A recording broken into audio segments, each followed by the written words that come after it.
Hey everyone, welcome to Logan's Mosh Pit. Glad to have you here. Today we're going to do another episode of the Breaking Down Songs series, the place where we take a closer look at some of my favorite songs from all kinds of different bands and analyze the lyrics, because when we do that, we gain a deeper appreciation for the music we listen to. If there's a specific band you guys want me to talk about in a future episode of this series, please drop a comment down below. I'll check your feedback. Without further ado, we're going to discuss my favorite song from the supergroup Saint Asonia. They were my very first concert. Thoroughly enjoyed that show. So, before we go any further, I just want to clear up some confusion about their lineup. Even though Saint Asonia has only been around for a few years, they formed in 2015. They've already gone through several lineup changes. Old faces have left the band and new people have joined the band to replace them. So I want to make sure we're all on the same page first. Hopefully clear up some confusion. So the lineup currently is composed of lead singer Adam Gontier, of course, formerly of 3 Days Grace. Then lead guitarist Mike Mushock from Stained. Cale Gontier, Adam's cousin, takes care of bass and backing vocals. Finally, drummer Cody Watkins rounds out the lineup. So, they used to have a drummer named Rich Bedeau. He left the band in 2017 and was replaced by Sal Gonacarelli. I hope I'm saying that right. A year later, he was also from Stained. Then he was eventually replaced by Cody Watkins. So they've gone through a few drummers. And then in 2018, Corey Lowry, became the former bassist and backing vocalist. He left the band to rejoin Seether. So hopefully now Saint Asonia has settled on a permanent lineup. They've worked out all the kinks with each other. Hopefully all the members will stay together now and get along with each other. So their first album came out in 2015, and their follow-up album got pushed back later than the fans wanted, later than the fans expected. The reason was that Adam, the lead singer, he was battling addiction issues during the period between their first album and their second album. He also had a lot going on with his personal life. He actually had a kid, so he had to take care of him. So he was going through a lot of stuff, which is why we had to wait longer for this album to finally drop. I feel like it was worth the wait though, because this album, you can definitely notice a major improvement over their first album. I definitely like Flawed Design a lot better than their self-titled album.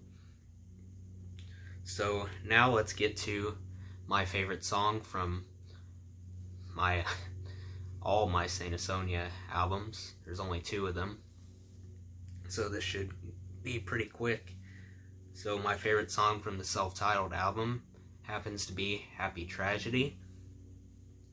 And my favorite song from Flawed Design, how about The Fallen? So there's only 2 songs to pick from. We're going to discuss one of them. There's a 50-50 chance. So what better way to decide than to flip a coin? How about heads for Happy Tragedy and tails for The Fallen? Here we go.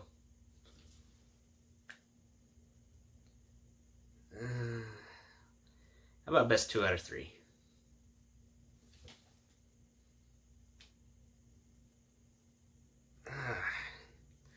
That's 4 out of 7.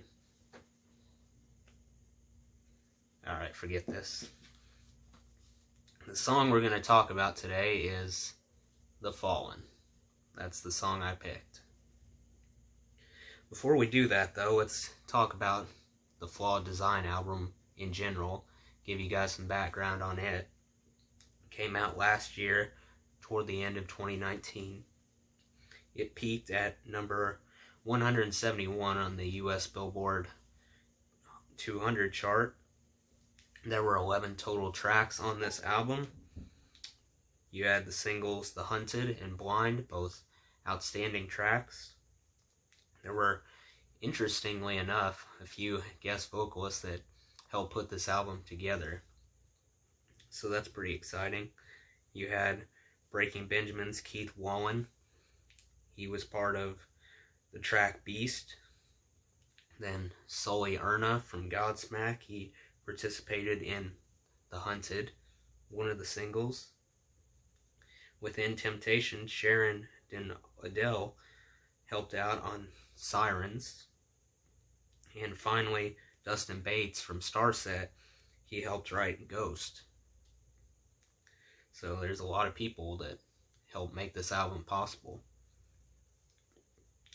Overall, this album, Flawed Design, feels like a more mature record versus their first album. You can definitely tell the difference. This record seems like it's more consistent than their last record.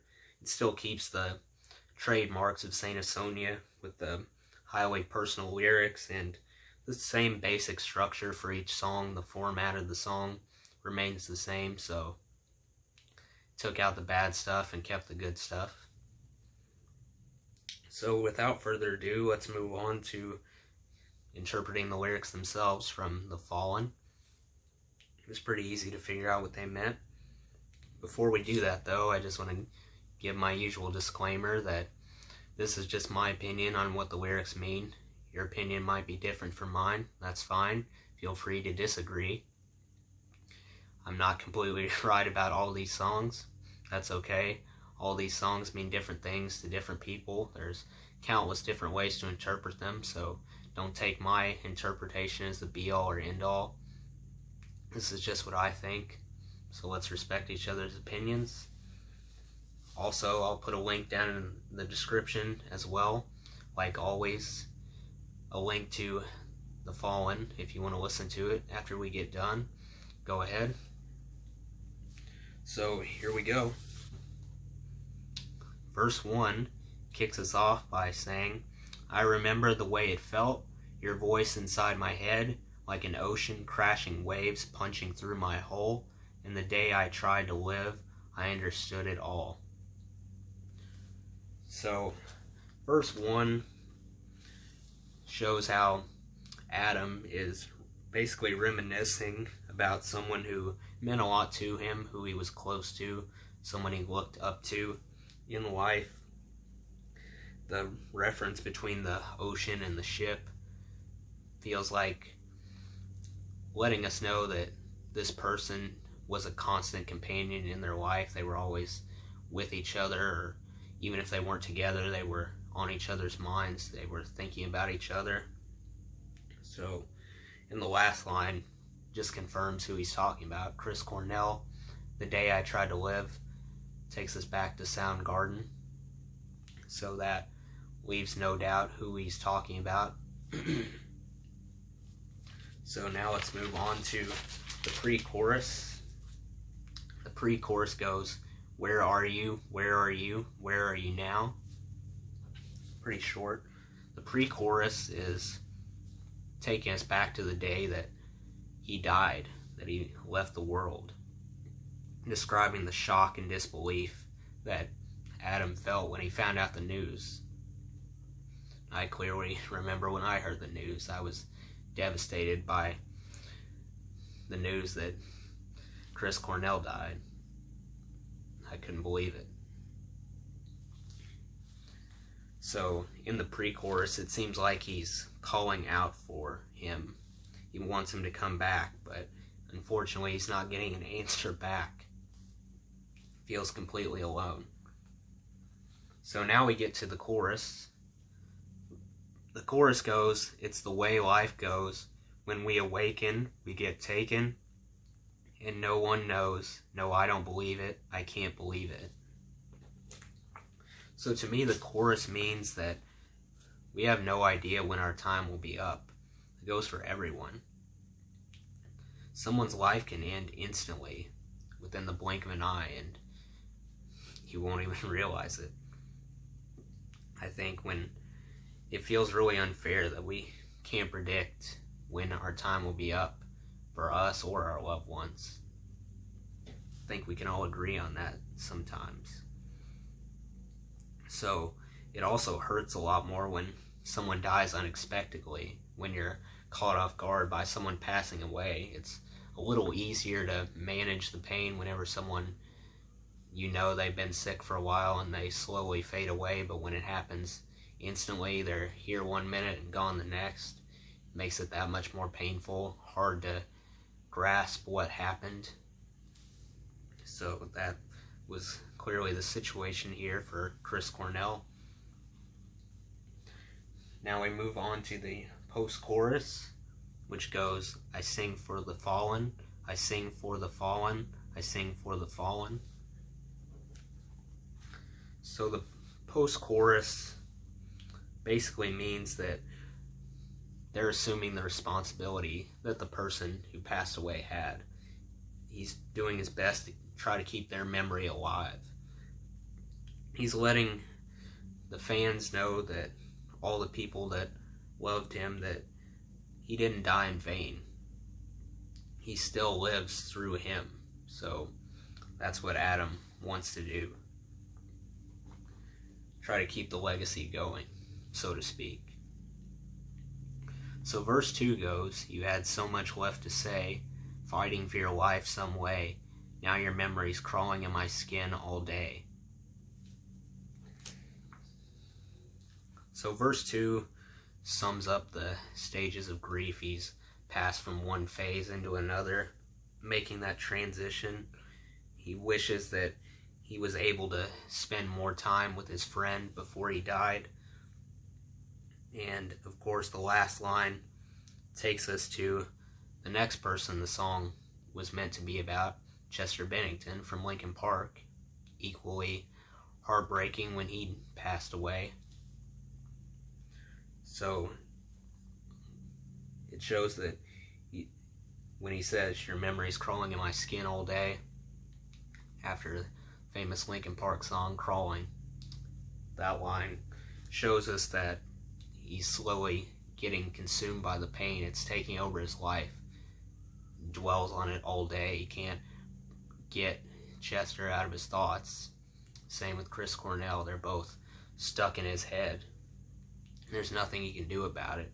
Can't distract himself from the pain. Just keeps thinking about those terrible days when they left the world. So then we go through the pre-chorus again, the chorus, the instrumental part, then the post-chorus, and finally the chorus. And the last thing I want to say about the lyrics, even though this song was obviously supposed to be about Chris Cornell and Chester Bennington, I think we can take it a step further. I don't think it's limited to them. The song can apply to everyone. I think this song will strike a chord with anyone who has lost a loved one in their life, including me, especially during this crazy time. We've lost a ton of people from this pandemic, so I think this song is especially relevant today. This song transcends individual loss. It represents more than one person. Everyone can relate to this song. That's why it's such a powerful tune. So now let's move on to the mood of the song. When you listen to The Fallen, how do you feel? Well, sad, for one thing, because, of course, like I said earlier, it reminds you of someone you lost. It takes you back to that heartbreak you experienced. Then on another level, the silver lining in the song, it also creates this sense of determination, conjures this determination within you, telling you to make the most of your time with your loved ones, to show them how much they mean to you before it's too late.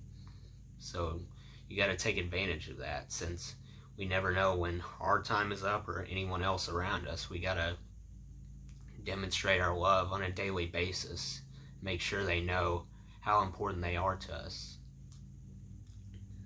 It's a very important takeaway. So let's move on to the most memorable line from the song.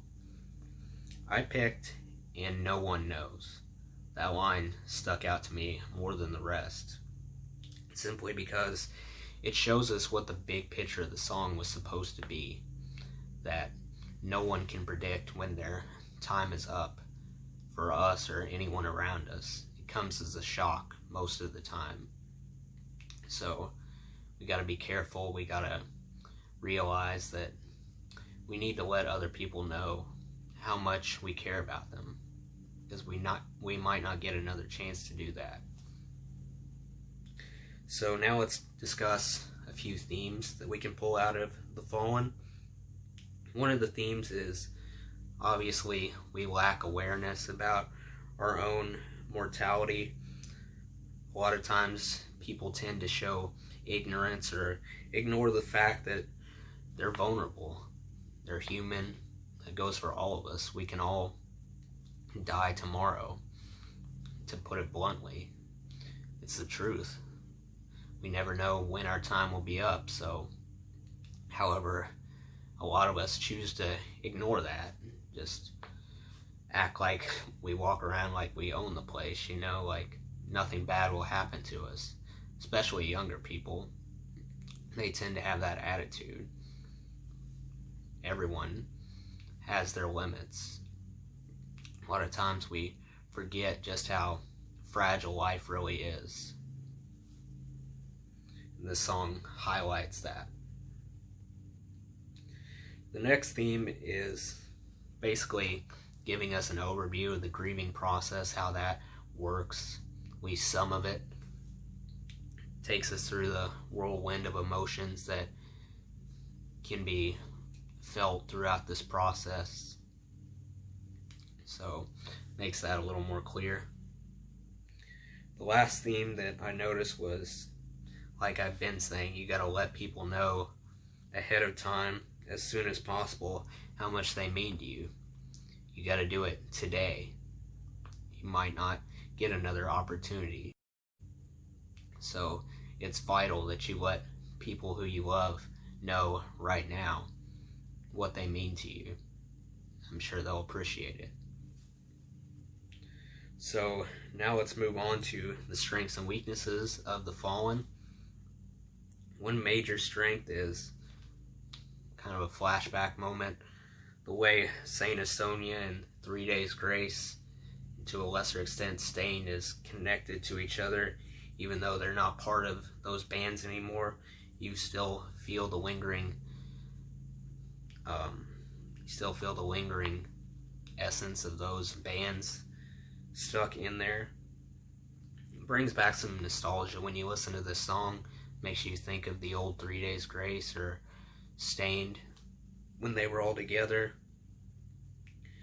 They kept that same formula that made 3 Days Grace so successful. Like I mentioned a few weeks ago when we broke down my favorite 3 Days Grace song, relatability and genuine lyrics were the main reason why 3 Days Grace thrived. They continue it here.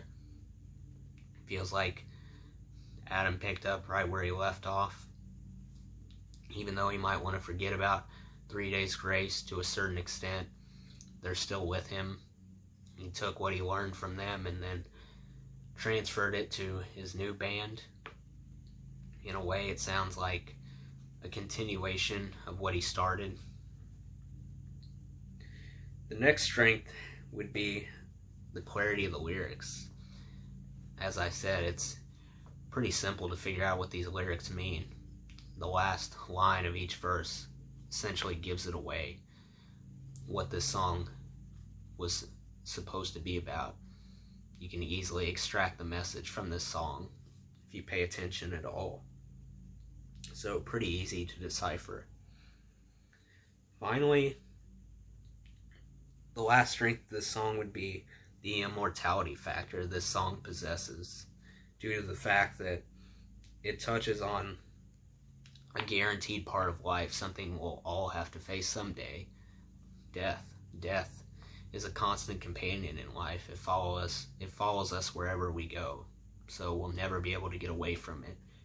We've all got to experience it sooner or later. So just covering that topic in a song creates this certain invincibility about the song, how it will always stay relevant, because death is a guaranteed part of life, whether we want to acknowledge it or not.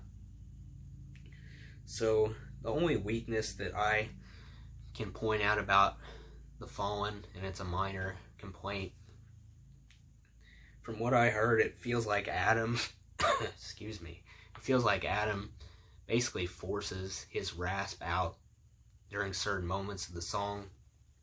Feels like he's trying too hard, kind of fighting to sustain that rasp that he was known for so much in 3 Days Grace. Part of that might be age, how he's gotten older, he's not able to sing as long or slip as easily into that rasp as he used to. That might have something to do with it. Lacks some of the stamina he used to have. So I've also noticed that in live videos that I watch on Instagram, Saint Asonia does, when they sing songs from this album or even older songs, they sound different. It seems like Adams has to push himself to get to the rasp in his voice. Doesn't come out as naturally as it used to. So that's the only thing that bothered me about the song. Even then, it wasn't a big deal. I still enjoyed the song. So finally, on a scale of 1 to 10, how replayable is this song? How often are you going to want to come back to it? Well, I would give this song, The Fallen, a perfect score, 10 out of 10. No doubt about it. This song deserves a 10. The lyrics are so deep. The message is so relevant to our society. This song stirs up emotions when you listen to it.